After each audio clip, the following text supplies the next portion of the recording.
اور حکم دیا کہ جو پاکیزہ چیزیں ہم نے تم کو دی ہیں ان کو کھاؤ اور اس میں حد سے نہ نکلنا، ورنہ تم پر میرا غضب نازل ہوگا، اور جس پر میرا غضب نازل ہوا وہ ہلاک ہو گیا۔ اور جو توبہ کرے اور ایمان لائے اور عمل نیک کرے پھر سیدھے رستے چلے، اس کو میں بخش دینے والا ہوں۔ اور اے موسیٰ، تم نے اپنی قوم سے آگے چلے آنے میں کیوں جلدی کی؟ کہا وہ میرے پیچھے آ رہے ہیں۔ اور اے میرے پروردگار، میں نے تیری طرف آنے کی جلدی اس لیے کی کہ تو خوش ہو جائے۔ فرمایا کہ ہم نے تمہاری قوم کو تمہارے بعد آزمائش میں ڈال دیا ہے، اور سامری نے ان کو بہکا دیا ہے۔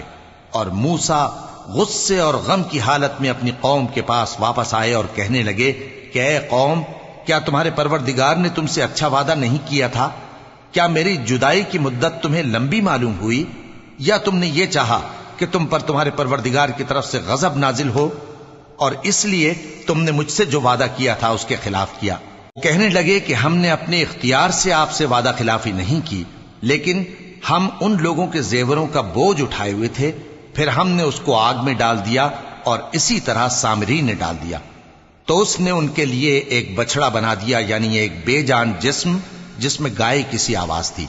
تو لوگ کہنے لگے کہ یہی تمہارا معبود ہے اور یہی موسیٰ کا معبود ہے، مگر وہ بھول گئے ہیں۔ تو کیا یہ لوگ نہیں دیکھتے کہ وہ ان کی کسی بات کا جواب نہیں دیتا، اور نہ ان کے نقصان اور نفع کا کچھ اختیار رکھتا ہے؟ اور ہارون نے ان سے پہلے ہی کہہ دیا تھا کہ لوگوں، اس کے ذریعے تمہیں فتنے میں ڈال دیا گیا ہے، اور تمہارا پروردگار تو رحمان ہی ہے، تو میری پیروی کرو اور میرا کہا مانو۔ وہ کہنے لگے کہ جب تک موسیٰ ہمارے پاس واپس نہ آئیں ہم تو اس کی پوجا پر قائم رہیں گے۔ پھر موسیٰ نے ہارون سے کہا کہ اے ہارون، جب تم نے ان کو دیکھا تھا کہ گمراہ ہو گئے ہیں تو تم کو کس چیز نے روکا تھا؟ یعنی اس بات سے کہ تم میرے پیچھے چلے آؤ، بھلا تم نے میرے حکم کے خلاف کیوں کیا؟ کہنے لگے کہ اے ماں جائے، میری داڑھی اور سر کے بالوں کو نہ پکڑیے، میں تو اس سے ڈرا کہ آپ یہ نہ کہیں کہ تم نے بنی اسرائیل میں تفرقہ ڈال دیا اور میری بات کو ملحوظ نہ رکھا۔ موسیٰ نے فرمایا تو اے سامری، تیرا کیا حال ہے؟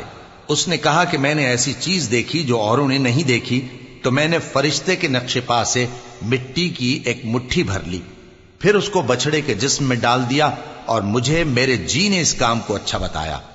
موسیٰ نے کہا جا، تجھ کو دنیا کی زندگی میں یہ سزا ہے کہ کہتا رہے کہ مجھ کو ہاتھ نہ لگانا، اور تیرے لیے ایک اور وعدہ ہے، یعنی عذاب کا جو تجھ سے ٹل نہ سکے گا، اور جس معبود کی پوجا پر تو جمع ہوا تھا اس کو دیکھ، ہم اسے جلا دیں گے، پھر اس کی راکھ کو اڑا کر دریا میں بکھیر دیں گے۔